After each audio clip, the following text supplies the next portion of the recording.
All right, students, let's start our today's class. So first of all, I welcome you all to IJS Law classes. So students, आज हम एक new subject start करने वाले हैं which is very important judiciary purpose के लिए, which is Hindu law, right?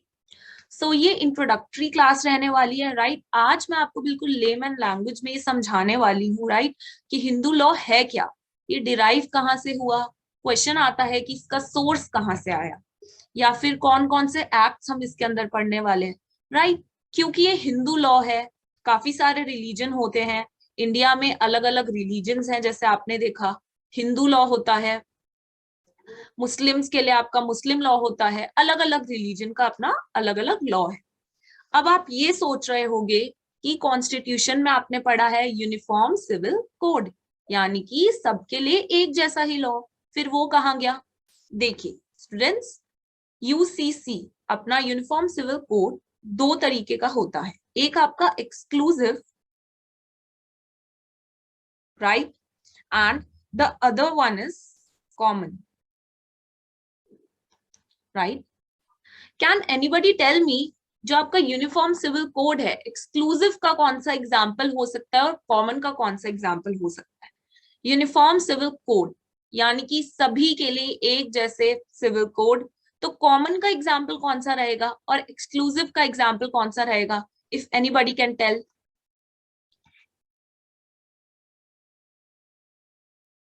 सोचिए कौन से ऐसे कानून हैं जो सबके लिए एक ही हैं और कौन से ऐसे जो एक्सक्लूसिव है।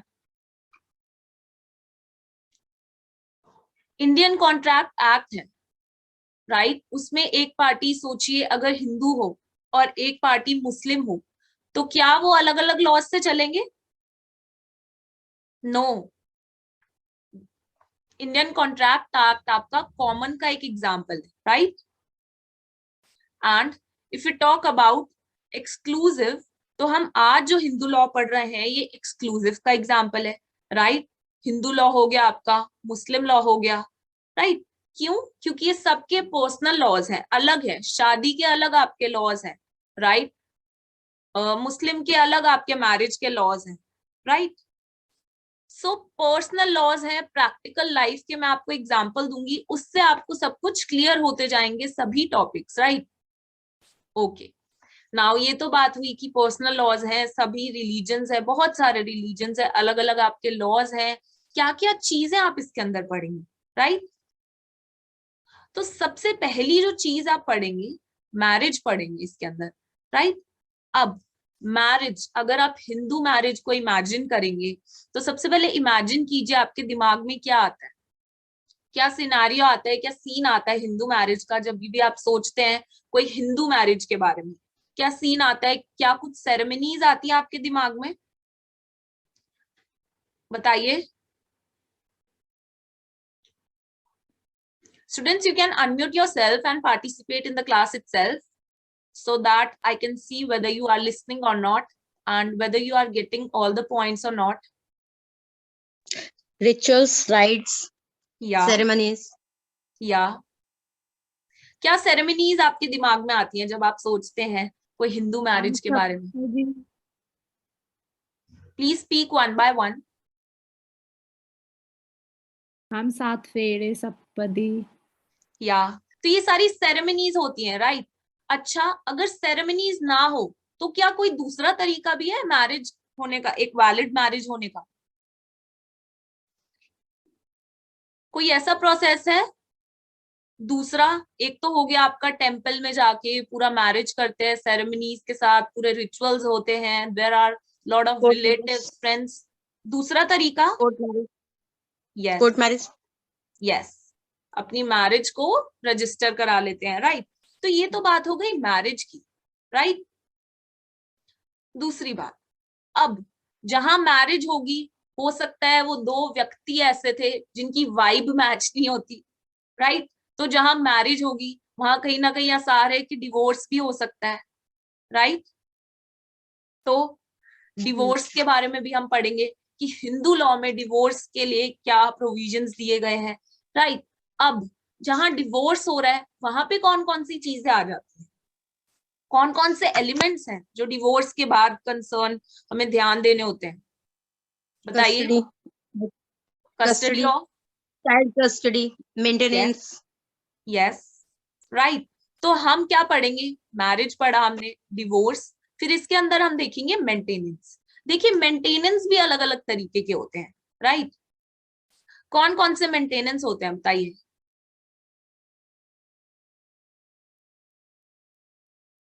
क्या कोई मेंटेनेंस ऐसा होता है जो डिवोर्स से पहले दिया जा सकता है,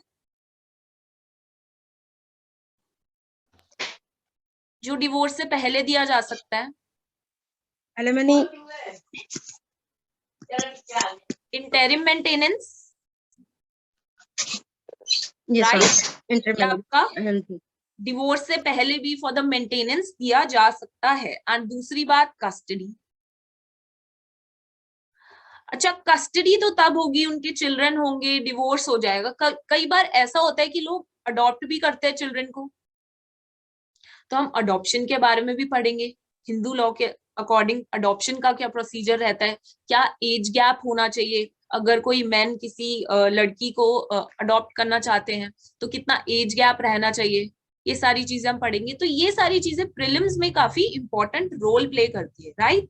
बट क्योंकि आज के लेक्चर में मैं आपको पूरा एक डीप डाइव देने वाली हूँ, हिंदू लॉ से रिलेटेड पूरा इंट्रोडक्शन देने वाली हूँ, तो मैं लॉ की लैंग्वेज नहीं यूज करने वाली, मैं आपको सिंपल लैंग्वेज में समझाने वाली हूँ। Everything will be simple and practical, right. अच्छा, डिवोर्स और जुडिशियल मैरिज, जुडिशियल सेपरेशन में क्या डिफरेंस होता है? Can anybody tell me? Divorce and judicial separation, Hindu mythology का कोई एग्जाम्पल लेके समझा सकता है? हिंदू माइथोलॉजी का कोई एग्जाम्पल ऐसा हो जो हमें बताए डिवोर्स और जुडिशियल सेपरेशन का फर्क। जैसे कि मैंने आपको बताया था, मैरिज काफी इंपॉर्टेंट रोल प्ले करती है। हिंदू लॉ की अगर हम बात करें, मैरिज माना जाता है कि उनका एक संस्कार होता है हिंदू मैरिज। क्यों? क्योंकि हिंदू लॉज ये फर्स्ट ऑफ ऑल आए कहां से? 1955 से पहले काफी ज्यादा स्कैटर्ड थे, राइट। सारी चीजें काफी ज्यादा स्कैटर्ड थी। 1955 के बाद सारी चीजें लाइन अप होना स्टार्ट हो गई। बट कोई डेफिनेटली कोई ऐसा टाइम नहीं बता सकता कि कब से आना स्टार्ट हुए, कहाँ से आए आपके हिंदू लॉज। तो अलग अलग सोर्सेज हैं जहां से आए। अगर आप ध्यान डालें हिंदू मैथोलॉजी की स्टोरीज पे, तो वहां से भी आप निकाल सकते हैं मैरिज की इंपॉर्टेंस, आपको पता चलेगी। एक हस्बैंड वाइफ का जो रिलेशनशिप होता है उसकी इंपॉर्टेंस आपको पता चलेगी। फिर ये जो मैरिज में जो डिवोर्स और जुडिशियल सेपरेशन का जो वक्त होता है, इन दोनों चीजों के बारे में भी आपको समझ में आने लगेगा, राइट। तो अगर मैं रामायणा का एग्जाम्पल लूं, तो क्या आप मुझे बता सकते हैं इसमें कोई ऐसा माइथोलॉजी में कोई ऐसा सीन था जो हमें बताता हो कि मैरिज कितनी ज्यादा इंपॉर्टेंस है, इंपॉर्टेंस रखती है हिंदू रिलीजन में, या फिर एक हस्बैंड वाइफ का प्रेजेंट होना एक साथ कितना ज्यादा इंपॉर्टेंस रखता है? तो माइथोलॉजी से भी आप कनेक्ट कर सकते हैं। If you see the scene of Ram and Sita from the Ramayana, उनके बीच में जुडिशियल सेपरेशन हुआ था, right. They were not divorced, divorce नहीं हुआ था, वो उनका जुडिशियल सेपरेशन था। So there is a difference, right. अब देखिए हिंदू लॉ से आप कैसे कनेक्ट होते हैं, माइथोलॉजी से आपने कनेक्ट किया, राइट। कोई लॉज कोई पहले से बनाए नहीं गए थे, क्योंकि वक्त के साथ चले आ रही कुछ चीजें हैं हमारी, कुछ कस्टम्स है हमारे, राइट। कुछ लोग मानते हैं, कुछ श्रुति है, कुछ समिति है। इन चीजों को मैं आपको आगे एक्सप्लेन करूंगी और ज्यादा डीप में। बट फॉर एन आइडिया मैं आपको ये समझाना चाहती हूँ कि कोई एक डेफिनेट टाइम नहीं है जब से आपके हिंदू लॉ आना स्टार्ट हुए। धीरे धीरे करके कस्टम्स को देखते हुए, आपकी माइथोलॉजिकल स्टोरी, श्रुति, स्मृतिज को देखते हुए आपके हिंदू लॉज जो है धीरे धीरे एग्जिस्टेंस में आए हैं, राइट। तो अभी हम इनके सोर्सेस की बात करें तो पहले मैं आपको रामायण का एग्जाम्पल, जैसा कि मैंने आपको दिया, राम सीता वर नॉट डिवोर्स्ड, वो इनका एक जुडिशियल सेपरेशन था, राइट। और बात करें हस्बैंड वाइफ की रिलेशनशिप के इंपॉर्टेंस की, राइट। तो इफ यू कैन सी कि उसके अंदर कुछ सेरेमनीज होती थी जहाँ पे हस्बैंड वाइफ का साथ होना बहुत ज्यादा जरूरी होता था। Otherwise it would not be a successful ceremony. तो उससे हमें इंपॉर्टेंस भी पता चलता है मैरिज का, राइट। सो आप देख रहे हैं हिंदू लॉज कब से चले आ रहे हैं। रामायणा के टाइम का एग्जाम्पल लिया हमने, जुडिशियल सेपरेशन का, इंपॉर्टेंस का मैंने आपको बताया क्या इंपॉर्टेंस होती है, प्रॉपर सेरेमनीज होनी चाहिए तभी वैलिड माना जाता है, राइट। सो ये सिर्फ और सिर्फ एक एग्जाम्पल था, राइट। अब देखिए प्रॉपर्टी से भी रिलेटेड बहुत ज्यादा इश्यूज होते हैं, राइट। अभी तो मैंने आपको मैरिज का एग्जाम्पल दिया, डिवोर्स का एग्जाम्पल दिया, जुडिशियल सेपरेशन का एग्जाम्पल दिया अपनी पुरानी इंडियन हिंदू मैथोलॉजी के हिसाब से। अब देखिए यही एग्जाम्पल अगर आप लें तो सक्सेशन एक्ट का भी आपको एक एग्जाम्पल मिल जाएगा, राइट। सक्सेशन, राम जो थे वो बड़े थे, उन्हें ही सक्सीड करना चाहिए था, राइट। पर प्रॉब्लम कहाँ पे अराइज हुई, जब भरत जी की मदर वांटेड कि भरत जी आगे सक्सीड करें सारी चीजों को, तो कहीं ना कहीं सक्सेशन से भी आप रिलेट कर पा रहे होंगे, राइट। तो देखिए कितनी सारी चीजें एक ही एग्जाम्पल के साथ हमने कवर की। अब इससे आपको एक और चीज समझ आ जाती है, सोर्सेज, जिसपे मैं बार बार जोर डाल रही हूँ क्योंकि वो काफी ज्यादा इंपॉर्टेंट है, राइट। अगर हम सोर्सेज की बात करें,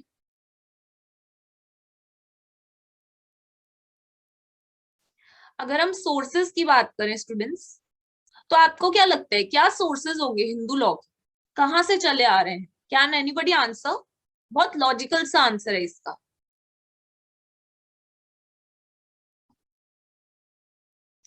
सबसे पहली बात तो इन सोर्सेस को मैं दो कैटेगरी में डिवाइड करना चाहूंगी, राइट। सबसे पहली कैटेगरी है एंशिएंट और दूसरी सोर्सेस की कैटेगरी है मॉडर्न। अब आप सोचिए कौन सी ऐसी चीजें हो सकती हैं, कहां से आए होंगे एंशिएंट टाइम्स, अगर हम बात करें सोर्सेस की तो वो कौन से हो सकते हैं? You can unmute yourself and speak up.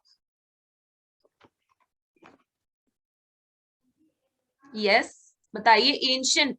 अभी देखिए मैंने आपको एग्जांपल दिया, उसी से आप मेरे को बता सकते हैं कि कहां से आ रहे हैं। श्रुति, श्रुति, स्मृति, कस्टम्स, मैंने आपको इतने सारे एग्जांपल दिए, right. What is Shruti, Smriti, customs? बता सकता है कोई? कस्टम्स क्या होते हैं? कस्टम्स क्या होते हैं? Seema, can you tell me what are customs?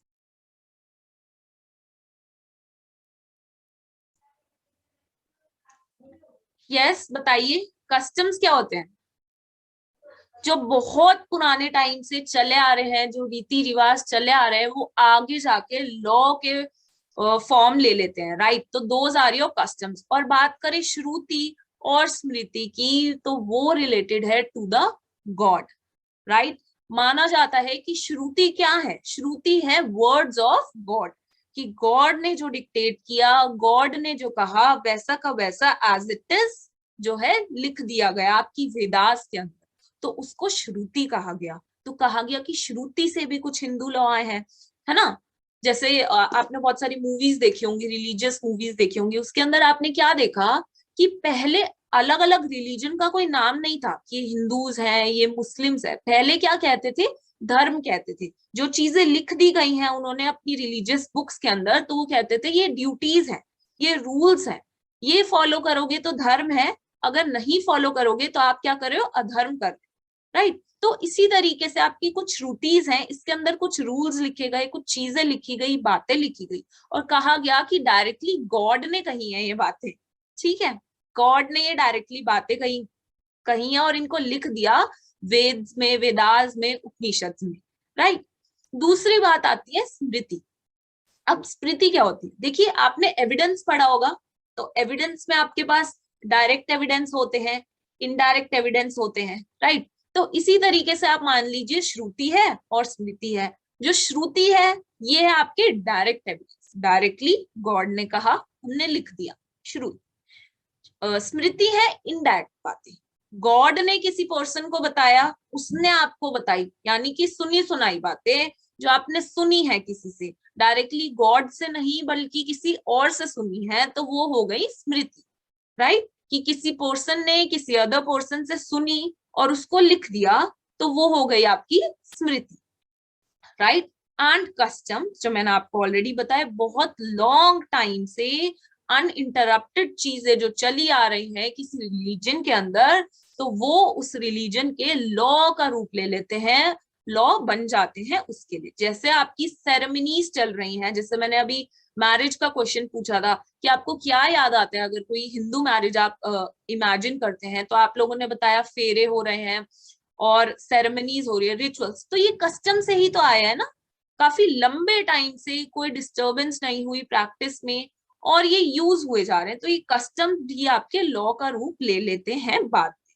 Right. तो I hope Shruti, Smriti, customs आपको क्लियर होंगे। एंड फोर्थ एंशिएंट सोर्स की अगर हम बात करें, काफी ज्यादा इंपॉर्टेंट है, मोस्ट इंपॉर्टेंट मैं कहूंगी यही है। तो आपकी जो कमेंट्रीज होती हैं एंड डाइजेस्ट, तो फोर्थ एंशिएंट सोर्स यही है। अब ये कमेंट्रीज और डाइजेस्ट क्या होते हैं, देखिए इसके अंदर आपका आता है मिताक्षरा, ये सभी ने पढ़ा होगा लॉ स्कूल्स में, and Dayabhaga, right. Mitakshara and Dayabhaga, I hope ये तो सभी को पता होगा। इसमें रिस्पॉन्ड कर सकते हैं आप लोग, बताइए if anybody can tell me. Purnima, can you tell me what is Mitakshara and Dayabhaga? दो स्कूल्स होते हैं अक्सर पूरे स्टार्टिंग में, जब से आप LLB स्टार्ट करते हैं यही पढ़ाया जाता है आपको बार बार हिंदू लॉ के अंदर। मिताक्षरा स्कूल है, एक दयाभागा स्कूल है, राइट। तो इनके अंदर डिफरेंस क्या है? जैसे आप देखते हैं मुस्लिम्स होते हैं दो तरीकों में बटे हुए, एक शिया एक सुन्नी, वैसे ही हिंदूज को दो तरीकों में बांटा गया, मिताक्षरा और दया। पर ये थोड़ा कम फेमस कॉन्सेप्ट है क्योंकि इन दोनों में से सिर्फ एक ही चलता है, क्योंकि जो अदरवाइज है, क्योंकि ये जो दया भागा है ये लेस पॉपुलर हुआ था, क्योंकि इसकी आइडियोलॉजी ही ऐसी थी कुछ जो मैं आपको बताऊंगी। तो जो दया भागा है ये काफी ज्यादा लेस पॉपुलर है, और ये जो पॉपुलर है वो कहाँ है? असम में and West Bengal, right. Assam and West Bengal में ही ये सिर्फ पॉपुलर है, अदरवाइज बाकी सारी जगह मिताक्षरा ही चलता है। पर ऐसा क्यों कि दया भागा जो है लेस पॉपुलर है और जो मिताक्षरा है वो मोर पॉपुलर है? ऐसा इसलिए क्योंकि इन दोनों स्कूल्स की जो आइडियोलॉजीज थी वो अलग अलग थी। जैसे कि सबसे बड़ा जो डिस्प्यूट रहता है फैमिलीज में वो किस चीज का रहता है? अगर आप देखें तो प्रॉपर्टी का। प्रॉपर्टी यानी कि सक्सेशन, सक्सेशन एक्ट हम पढ़ेंगे, बट उससे पहले मैं आपको आइडियोलॉजी बता दूं।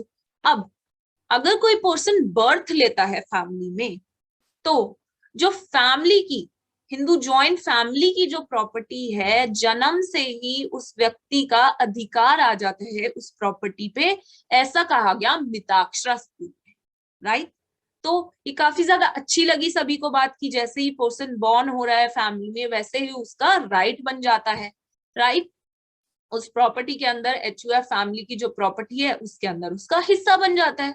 लेकिन दया भागा स्कूल में ऐसा बिल्कुल भी नहीं था। वहां पे सिर्फ फादर का ओनरशिप का राइट हुआ करता था। फादर जो थे, फादर ही सोल ओनर थे पूरी प्रॉपर्टी के दया भागा के अंदर। Father was the sole owner of the property, right. लेकिन मिताक्षरा में ऐसा नहीं था।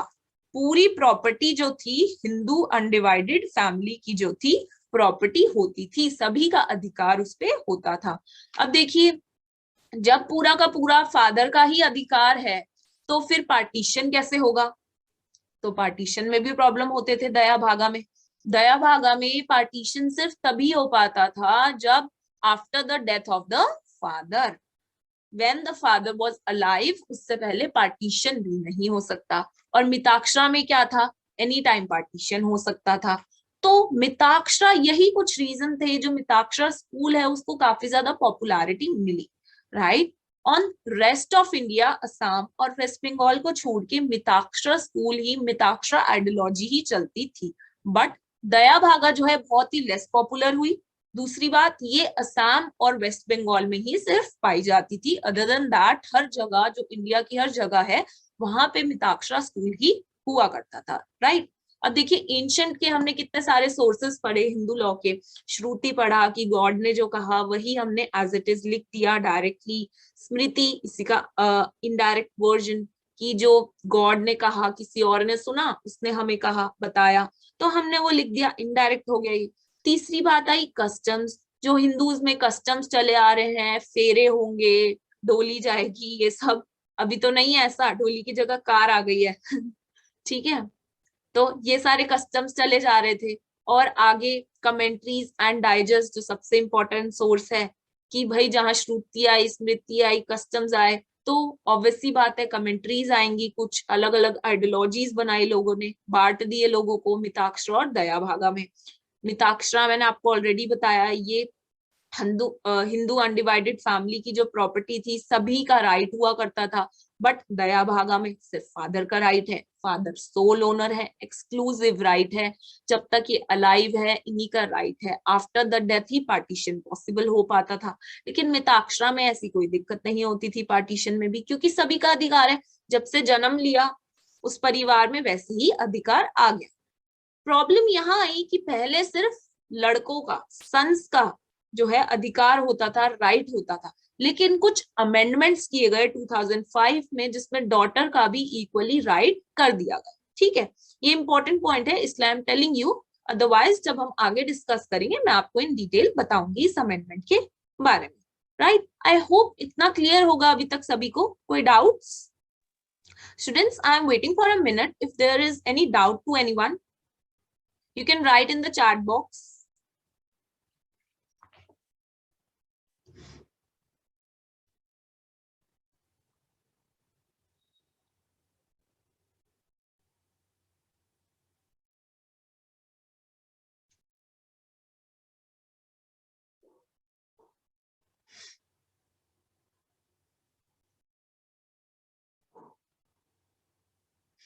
ओके, आई होप सभी को अभी तक क्लियर होगा पूरा का पूरा इंट्रोडक्शन। अच्छा, अब मैंने कहा कि Hindu law, Hindu law, Hindus Hindus Hindus, but किसी ने मुझसे ये क्वेश्चन नहीं पूछा मैम हिंदू होते कौन है, हु आर हिंदूज, हिंदूज की कैटेगरी में कैसे आते हैं? क्या बाय बर्थ ही कोई पर्सन हिंदू पैदा होता है, या फिर कन्वर्जन से भी किया जा सकता है? कोई पर्सन फॉर से किसी और रिलीजन का हो पर उसे हिंदू लॉ के अंदर आना हो, हिंदू से गवर्न होना हो, हिंदू बनना हो, तो ऐसा क्या पॉसिबल है कि वो बाय बर्थ नहीं है लेकिन कन्वर्जन से हो सकता है? या फिर कोई और भी ऐसे रिलीजन्स हैं जो हिंदू लॉ के अंदर आते हैं, हिंदू लॉ से उनको गवर्न किया जाता है, तो हु आर हिंदूज? पूरी हमने कहानी पढ़ ली, किसी ने मुझसे ये नहीं पूछा हु आर हिंदूज। तो सबसे इंपॉर्टेंट क्वेश्चन यही होता है कि हु इज हिंदू?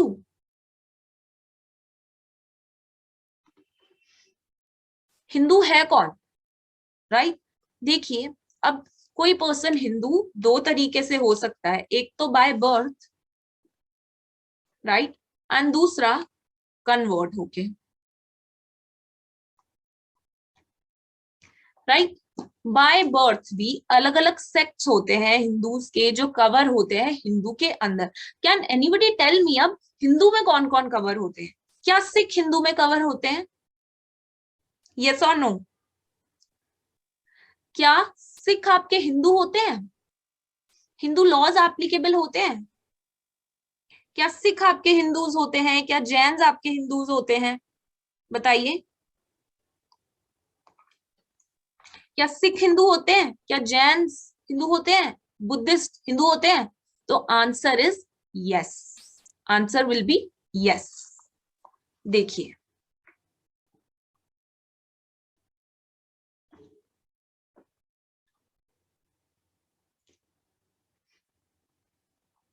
तो जो सिख होते हैं, जो जैन्स होते हैं,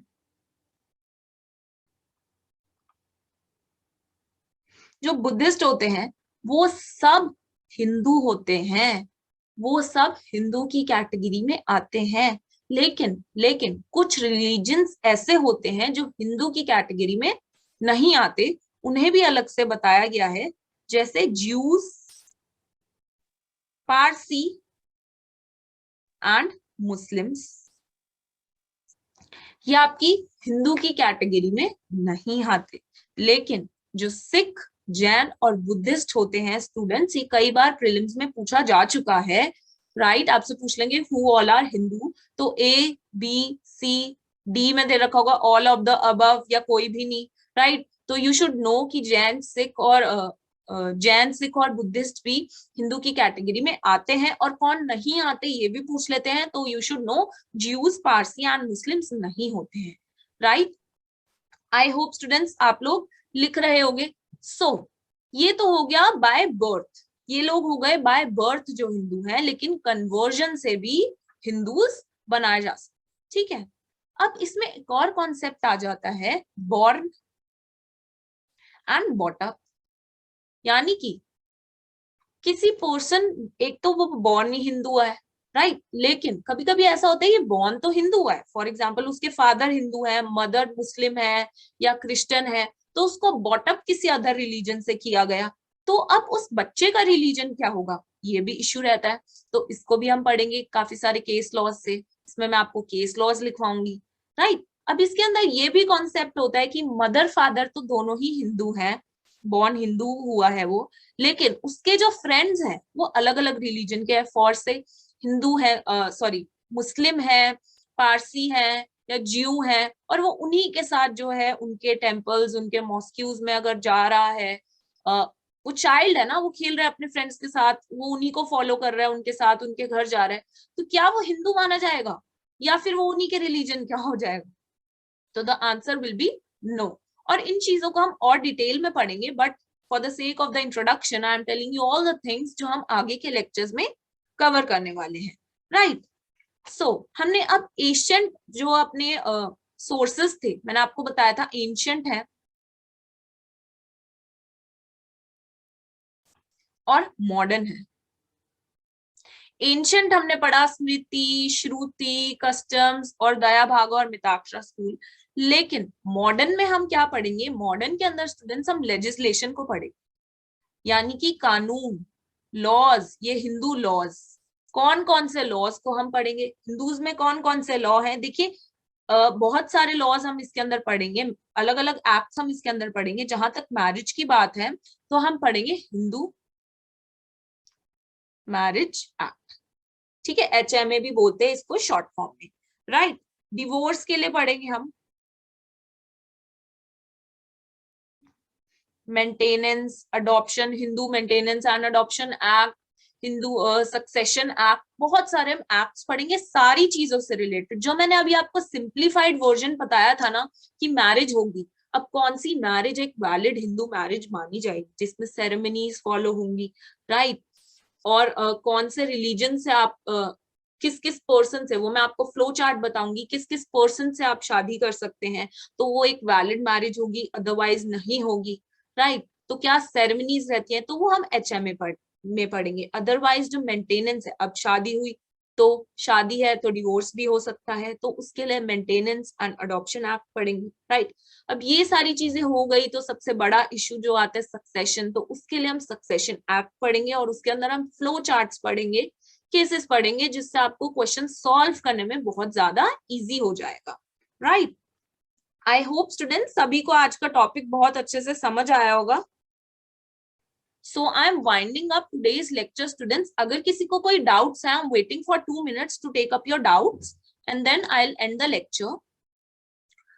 सो this was all about the introduction of Hindu law, कि हम क्या क्या पढ़ेंगे, मैरिज के बारे में, डिवोर्स के बारे में, maintenance, adoption, right, and succession के बारे में ऑफ द प्रॉपर्टी, राइट। हम देखेंगे कि हिंदूज कौन कौन होते हैं, बाय बर्थ होते हैं, बाय बर्थ भी है, अगर पिता हिंदू है, मदर दूसरी रिलीजन के है, तो बच्चे का क्या रिलीजन होगा, या फिर हिंदू ही हुआ है वो लेकिन उसे बॉटअप दूसरे रिलीजन में, पाला पोसा दूसरे रिलीजन के हिसाब से गया है, तो स्टूडेंट तो उसका क्या धर्म माना जाएगा, उस बच्चे का, उस इंसान का क्या धर्म माना जाएगा, राइट। हिंदूज में कौन कौन आते हैं, सिख, जैन, बुद्धिस्ट, और कौन नहीं आते, ज्यूज, पारसी और मुस्लिम नहीं आते। और एक बहुत इंपॉर्टेंट जो आपसे पूछा जाता है कि सोर्सेस क्या क्या होते हैं हिंदू लॉ के, तो ऐसा कोई टाइम नहीं है कि भाई 2000 1900 1800 से आ गया हिंदू लॉ, नहीं, बल्कि ये बहुत पुराने टाइम से चला आ रहा है। जैसे मैंने आपको माइथोलॉजी का बताया, रामायणा के टाइम से ये सारी चीजें चली आ रही हैं। मैरिज से रिलेटेड, जुडिशियल सेपरेशन हो गया आपका, सक्सेशन, मैंने आपको भरत जी का एग्जाम्पल दिया रामायणा का ही, तो ये बहुत पहले से चली हुई आ रही है। तो हम इनको स्मृति, श्रुति, कस्टम्स फिर बांट दिया, जैसे मुस्लिम में शिया सुन्नी में बांटा गया है, वैसे मिताक्षरा दया भागा में बांट दिया गया। बट ये है कि एक आइडियोलॉजी जो एक स्कूल था दया भागा, वो सिर्फ असम में और वेस्ट बंगाल में ही पॉपुलर हो पाया, बाकी रेस्ट ऑफ इंडिया में मिताक्षरा ही आपका चल रहा था। सो this was all for today's lecture students. I hope आप सभी को कोई भी प्रॉब्लम नहीं हुई होगी, क्रिस्टल क्लियर रहा होगा टॉपिक, और आप रिलेट कर पा रहे होंगे चीजों से, right? So I am waiting for a minute, doubts हैं तो you can ask, you can unmute yourself and ask the doubts.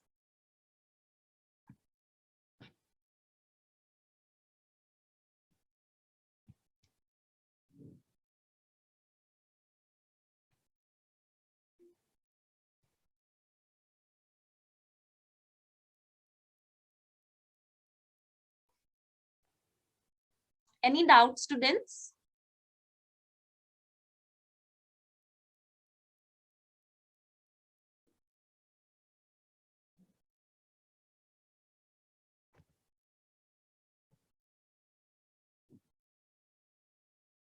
Okay then students, thank you for attending today's lecture. If you found this lecture helpful, you can subscribe to our YouTube channel also. You can comment me any doubts or anything, I'll clear them out.